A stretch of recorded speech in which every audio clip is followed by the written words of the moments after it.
గండికోటలో night అంతా campfire వేసుకొని full chill అయిన తర్వాత next day morning sunrise చూద్దామని ఎర్లీ మార్నింగ్ అసలు కోడి కూడా కూయక ముందు 10 గంటలకే లేచేసాం. నెక్స్ట్ డే మేమంతా ఎర్లీగా లేచినామంటే ఇక్కడ టిఫిన్స్ కూడా అయిపోయినాయి అన్నమాట. మనకి ఇంకా టిఫిన్లతో పని ఏమని చెప్పి వ్యూ పాయింట్ చూసేకైతే బయలుదేరామాట. అక్కడ చూస్తున్నారా అదే వ్యూ పాయింట్, అక్కడికి వెళ్ళిపోతాం. ఇప్పుడు చూస్తున్నది మీరే ఇదే వ్యూ పాయింట్ అంటారు. ఇక్కడ నుంచి అందరు ఇక్కడికి వచ్చి ఆగిపోతారు, కానీ మనం పైకి ట్రెక్కింగ్ చేద్దాం. మనం వచ్చింది దేనికి మొత్తం ఎక్స్ప్లోర్ చేయడానికి కాబట్టి కొంచెం పైకి వస్తే ఇది కొంచెం బాగుంటది అనమాట. వ్యూ పాయింట్ చూసే గాని అంతా బాగుంటది. అందరు కూర్చొని చూస్తుంటే నేను మాత్రం పొనుకొని చూస్తున్నాను అనమాట. అదే వెరైటీ బొంగ. Night dinner morning breakfast miss అయ్యేసరికి నీసం వచ్చేసింది నాకు అంతే.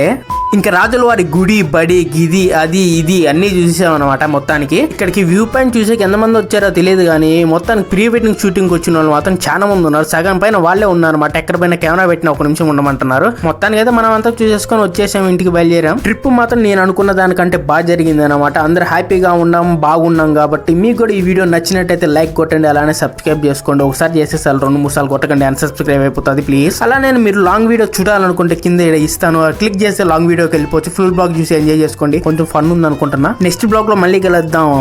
బాయ్.